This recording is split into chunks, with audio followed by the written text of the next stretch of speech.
Hey, thanks for joining me. Who remembers Crossgen Comics? I mean, any of us who were around at the time, we all remember it. It was a big deal. At least that's kind of the perception that we got at the time.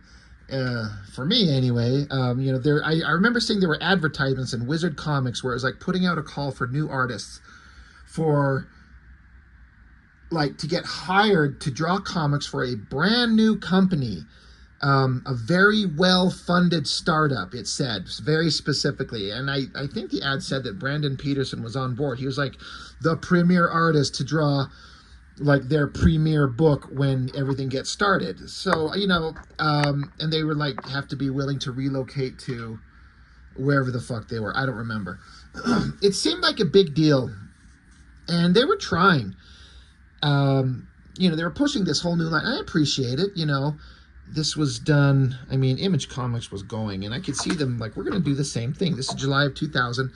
We're going to create some new characters, new themes, new ideas, something new.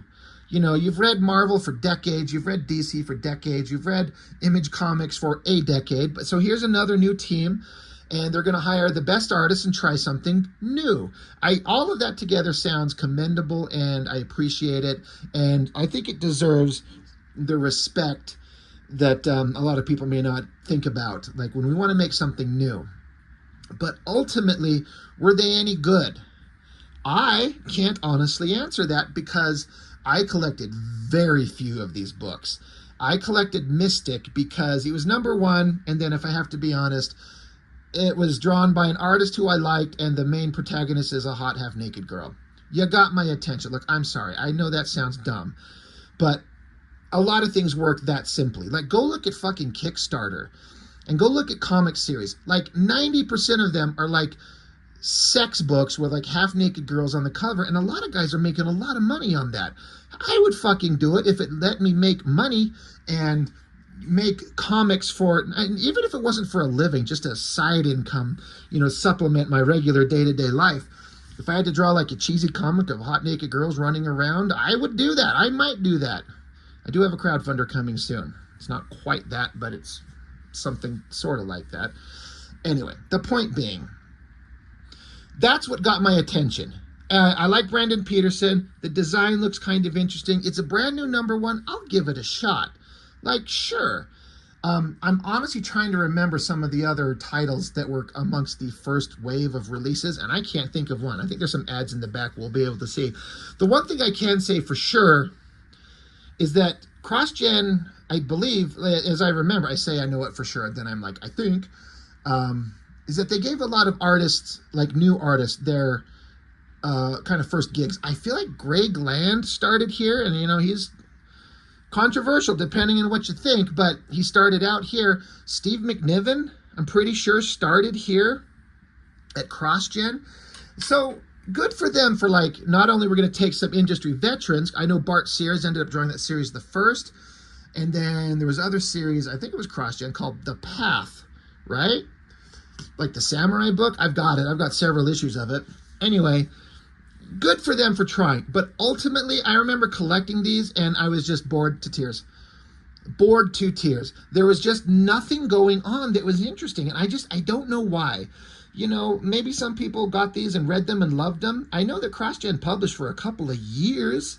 I know there's been some startup companies in the 90s and stuff that died a quick death, and especially in the 2000s. This is early 2000 when this was coming out. Like, it's hard to maintain, but it had a wealthy guy funding it, so I don't know if they were able to keep publishing because the wealthy guy just was able to keep them afloat. Were the comics profitable enough to keep the company afloat in the long term? I don't know.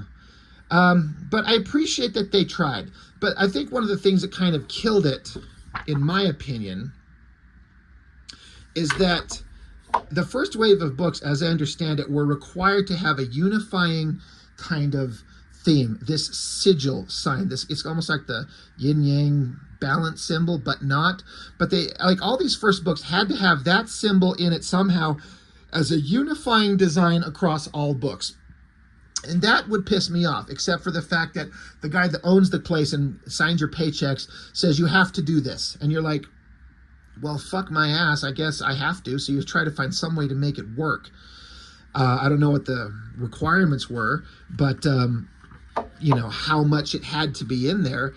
But that just to me stands out as like, yeah, you got to do this thing even if it doesn't fit your creative vision. Like, you want to just release the creative. Just go do your greatest possible work. Have this new character. Have this magical world. Have a hot girl with dark hair and wearing a swimsuit, and like she's got one leg is like a mummy that's also super way fucking longer than it should be. Holy shit. I like Brandon Peterson. Don't get me wrong. I didn't like his earlier stuff, but he grew by leaps and bounds. And he became a great artist, and everything I've ever heard anybody ever say about the guy is that he's just a really good dude, from what I hear. But I'm kind of, you know, I was into his artwork, but having flipped through this, it's kind of like fine, but I'm not super thrilled with it. But that also kind of is part of like, I'm not into the story, so I don't know. It just wasn't gelling for me. But yeah, July 2000. I appreciate the opening where there's no ads. They don't even bother with the credits. It's just you start instantly. The inside of the front cover, giant planet, multiple moons, and lots of text to read.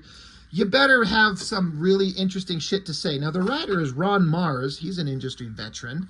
I think of his name, and I feel like Green Lantern is where he kind of made his name. Do I have that correct? But it's some alternate universe. It's not on Earth. Maybe they call it Earth, but it's not like our planet Earth. It's not like Marvel Comics where there's New York City and all the heroes are in it.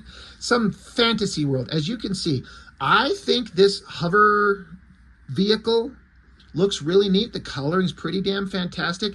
And Brandon Peterson put in a lot of time on this background. Like double page spread, all these buildings and the perspective vanishing points on each building.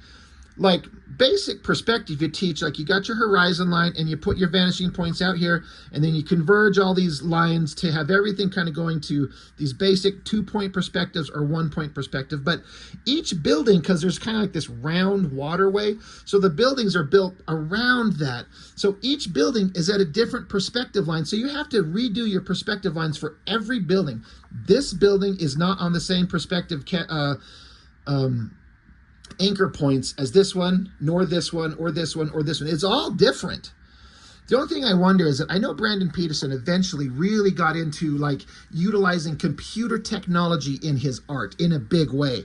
Now, I don't know if in 2000 there was some kind of like program that helped him grid this out on a computer to help him draw, because doing this by hand would be a super bitch. But whatever way he did do it, it looks pretty good. Like it looks, there's a lot, like you feel like you could go down here in all these streets and there's all these buildings. There's more cars and people and, you know, chimney stacks and trees and birds, and like it feels like an environment. It's pretty good, and the coloring looks great. So this is this weird magical fantasy land world that we're in. We get another shot of the fucking planet. We just had one. Let's repeat. Is it the same drawing? Let me look. It is. It's the same fucking line work. Draw it once, copy, paste, whole other page. And why waste our fucking time with that? They're trying to build up the suspense, the artistic build up, like hands holding magical cards, doing magical tricks. There's some interesting stuff. Hands well drawn. Cards are neat. The coloring, the design of this, whatever the hell it is, like this on the card, this creature kind of comes to life off the card. That's interesting. So yeah, Brandon Peterson, penciler, John Dell, inker. I feel like I've heard that name. I can't place where or what. I feel like the inks look pretty good in this book. Andrew Crossley as colorless. Andrew Crossley working for Crossgen. I'm sure some people made that joke. But now we get Magician, who had the card and is doing the kind of magical shit like we saw on those pages. So it's about magic. It's mystic. There's magic in this world. Some kind of like high-end party going on. And I'm guessing this is the main girl. Now, this is where I have to say, I mean, Brandon Peterson's putting in all the effort. There are Lots of people. There's backgrounds. There's not a superhero spandex-clad muscly guy in sight yet. It's just a bunch of regular people and magical stuff, and you get a big splash page, especially with this like Art Nouveau background designy stuff like Joe Quesada and Adam Hughes do really well. So you get the hot girl. It's like, do we have to emphasize her fucking nipples? Like, I get it, and I do it sometimes, but why? Choose your place. Brandon Peterson puts in a lot of great efforts. All these things look great. I guess I have to say, I'm dancing around it. He fucks up his female faces a lot, in my opinion. Now, what is a good-looking female face and who can draw the best ones? That's entirely subjective. His art has changed. He used to be a big-time Jim Lee clone, to the point where I was like, this is actually kind of like, it's boring. You're just a bad Jim Lee clone. And he's not here. His art has evolved to become its own thing. I think the first time I really saw this art style that really stood out to me was in the Witchblade, Medieval Spawn Witchblade crossover. I thought his stuff just suddenly just become this whole other thing that was fantastic. And he's still doing that kind of style. He leans into the clear form. I love his shadows on the clothing, and the inking looks spectacular. But his female faces, they're kind of all busted in a lot of places. Like, I think she's supposed to look like drunk and kind of stupid, but she's got like a giant chin, and the features are just odd. Like, she's not pretty. She looks like a busted-ass weirdo. Now, that's fine. I know a lot of busted-ass weirdos. I see one in the mirror every morning. But, I mean, it's a comic book, and your lead is a hot comic book girl. The faces are just weird. And everything else is great. Hands are fantastic. Dudes' faces, backgrounds, clothes, lighting.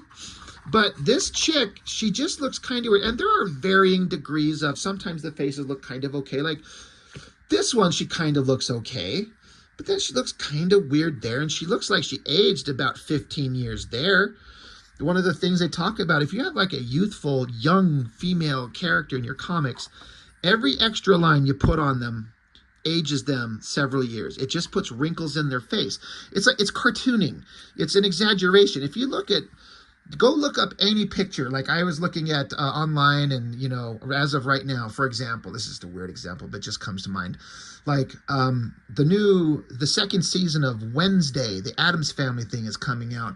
And Jenna Ortega, she's out there, and she's, you know, hyping up the movie. And there's this like image of her that they keep putting out there, and she just looks kind of weird. And it's all about the makeup and the pose and the angle. And she's like in her early 20s. She's very young. She's very pretty.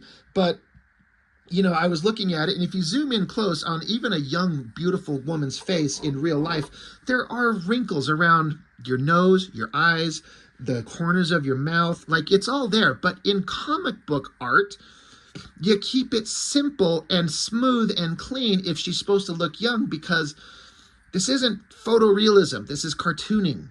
This is exaggeration. And so that's just a long roundabout way of me saying, like, he aged her face up, and it fucking sucks. She's like super busted. She's like a drunk, busted ass, like, party chick that everyone's trying to ignore. But everything else around this character in the drawing phase is fantastic. Like, this guy, the handball, like, that fist is flawless. That hand pointing the finger at us is perfect. It's beautiful. I kind of like, again, the lighting, the shadows on her body there, the kind of the way he drew her titties there are kind of weird. I don't know. It's all artistic kind of opinion and expression and what you may or may not like. But, like, whoever this girl is, she's kind of ugly in the face. This side view is kind of okay, but the neck is great, the collarbones, the hands. I especially like the way he draws the hair. The hair is great, the coloring's fantastic, but the side profile is kind of okay, but her face up there sucks. That one's kind of okay. I like the back shot of her hair there.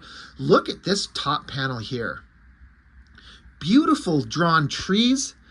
I'm looking at it. I was just talking about Brandon Peterson utilizing computer technology. I'm wondering if these trees are computer something. There's such a fine line to all the little leaves and stuff. It looks so good. I'm not trying to take away from Brandon Peterson's art, nor Jonathan Dell. Did I get that right?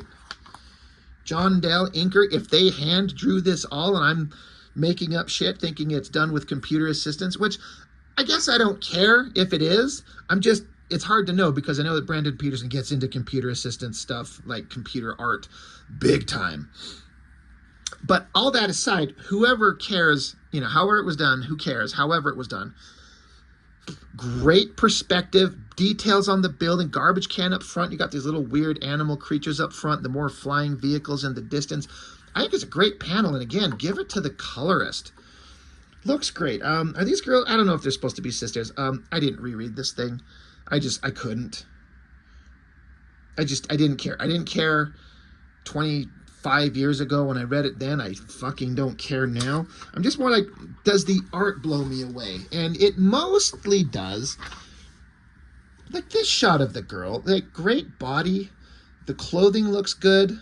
That's kind of an okay profile there. That's kind of there's a weird chin thing going on. That face is okay. These are all right. I like the magical shot as she walks away and teleports and she's gone. A little smoky kind of poof there. This girl's looking good. And then, so she's out on the street. Again, if they're sisters or whatever, or is it mom? No, it says since mother and father died. So I guess they're sisters. And so you've got probably like the older child who's probably like the smart, responsible one. Then you got the drunk, loser, idiot secondary child who can never live up to the responsibilities set forth by the older child. It's probably something like that. But while she's out on the street, some weird little fantasy animals come charging at her, jump on her. God, it looks like that bunny fluffy creature from the L.A. Garza book, that Ninja Boy. Looks like that creature from that book. Anyway, it tackles her to the ground. It's like a weird dog lizard thing and a weird bunny cat thing. I don't know. I don't know that I care. Again, flying cars are cool. This guy, this magician dude, old guy's face, big handlebar broom mustache there. Great hands. That's really good. I like that shot of her kind of standing in the street. Dress looks good. I like the lighting coming off her ass. The shadows underneath her ass cheeks and her lower back gives a real sense of three-dimensional form. That's really cool. Again, great background. Is this all it? God, I'm sorry. The more I think about it, because each one of these bricks is so flawlessly laid out. Like I'm not going to show anybody anything that you don't already know. But if you're drawing like a standard brick wall, right? You have like, let's just say you got a brick wall, and so you got a brick pattern. So you usually got lines like this. And then your brick pattern, it's like a line here, and then you skip one, and then you skip one. And then you figure out how long you want your bricks, and then repeat that pattern like this. But then, in between the two, on the next row down, you split it like this. You see what I mean? This suddenly becomes your generic brick wall pattern. And it works. It doesn't have to be more complicated than that. You could put pipes and cracks, and if you know anything about building construction, sometimes you'll have brick walls, and they put a thin layer of like concrete smooth finish over it, and then over time that shit cracks, so then you can have like your crackly, you know, how the aged stuff has fallen off, so your bricks kind of keep continuing, but then it's a cracked kind of surface. You can put little weird textures all over it. Like, it's just a simple building texture. It makes sense. But if you got a big surface that's a brick wall, and especially if you're zoomed out a long way away from it, looking at it, you could be drawing 10,000 fucking individual bricks like this. Now, again, I'm not trying to take anything away from the penciler nor the inker. If they did this by hand, holy shit, what a pain in the ass. But again, I'm leaning back into the theory that he does a lot of stuff with computer art. Like, there's such thin lines in these trees. Like, look how fat my fingers are compared to this drawing. I'm like, is this a 3D modeled building? The perspective is flawless. The bricks are everywhere in it. So I just can't help but wonder. And I don't care if it is. It's just, I'm curious about technique. I'm curious about process. How did you do this, guys? I just want to know. Now that I've done a little mini art demo for no reason other than to kiss my own ass, I kind of forgot about where the fuck we were in the story. Weird bunny, cat, rabbit thing. I guess the main girl, this is the main girl. Now she's there with her sister and they're wearing their matching magic girl outfits. Faces are a little better. Hairstyles are kind of cool. Oh, look, they're friendly. They've forgiven each other. Oh, God, it's beautiful. Family is everything. I mean, it is. Don't get me wrong. Now they're... I don't know what's going on. Great old man goofball fucking weird Captain Picard looking... Looks like a retarded Captain Picard. Retard Picard. Probably just offended a bunch of people by even daring to use that word. They're sitting in a room. There's some body there, chairs laid out. They're all wearing different outfits. All these guys here we see in these different panels. So you got some different designs. Magus of the Dark Magi Guild, Mondru of the Astral Guild, Atya of the Jinn Guild, D-G-I-N-N, Zai of the Shaman Guild, Vashua of the Tantric Guild. Tantric? She liked to fuck. And Yinma of the Enchantress Guild. Okay, whatever. Bunch of magical people gathering around to feast upon the corpse of their fallen leader. I'm just kidding. I'm just making up a more interesting comic. Whatever. Magic, talking, magic. The guy, does he... I don't know. They're shaking hands. I don't know. I'm done with this story. But he's dying, so magic is spewing out of him and absorbing into her. Is this where she's getting her powers and her destiny from? Is this how this all goes? Skull face out of the dead body, and it zips around and starts going into the bodies of all the leaders of all the other guilds. I don't know. Maybe if I read this, I would know. Oh, Jesus. Ghostly skeletal spirits chasing after her. That's kind of interesting. She's running. These evil energy spirits are after her. There's like, hey, look, Fathom showed up. She can make water-bodied versions of herself. Michael Turner's Fathom. There you go. There she is. She's running, and then all these spirits just zip inside her. Now, again, here's some of that computer effects shit. This is not hand-drawn, nor is that... I don't feel like that's hand-colored in any traditional sense. I mean, this is probably all computer coloring, but there's something different going on here. And it works. It's supposed to be magic. It's weird. It's otherworldly. It's penetrating her body. Sign me up. So it's like the same panel. Flailing with her head arched back. Flailing with her head arched back. She splashes on the water sculpture of Fathom. And then little weird cat bunny thing is there. And so she dips her hand in the water for some reason. And it's burning. Is it supposed to be burning? But that sigil design is on her hand, like linking it to something important. How? Why? Do we know? I don't know. Now, I have Mystics issues 3, 4, 5, and 6, but I don't think I have issue 2. Because I don't recognize that cover. And when I found all these grouped together, I've got all of them, well, up to issue 6, except issue 2. So I don't know what happens. So there you go. There's Ron Mars, Brandon Peterson, inker, colorist, letterer, probably. So right here, it says Steve McNiven is Crossgen's first associate penciler, a program designed to search out new talent and hone it into a fine professional finish. This piece is a scene from Mystic, is Steve's first published work. It was inked by Dexter Vines and colored by Andrew Crossley. Look more. So anyway, blah, blah, blah. they were searching out good artists. And McNiven from day one is good. Man, he's still drawn to this day. He's turned his art style into like a weird Frank Miller-ish, I don't know. He's changed his style around, to his credit. I don't know if I love it. His current thing, he's drawn some Electra book. It's interesting, but it's not my favorite. Anyway, Sigil. Artist Ben Lai, L-A-I. Scion, Jim Chung, C-H-E-U-N-G. I've never known exactly how to pronounce that name. Chung? I don't know. He become a giant artist. He started there doing some good stuff. Joshua Middleton, I know that name. If it's the guy I'm thinking of, like what his art become versus what it was here is like vastly different. All these guys are really good. So they really found some good talent. I just don't know that any of these books were any good. Was there any of these cross-gen books that you guys read that were really good? Or did some come later on? Like I said, I have that series, The Path, that Bart Sears drew. It's like a samurai kind of story. I haven't read it in decades. I seem to remember liking it. I just couldn't tell you anything about it. Not if you put a gun to my head and said, I'll execute you if you can't tell me anything about it. All I could say is Bart Sears drew it. It's about samurais with swords. The end. That's all I know.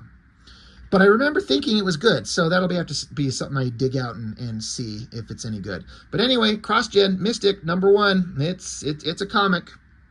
It's definitely a comic. That's all I've got for now. Thanks for joining me. I'll see you next time.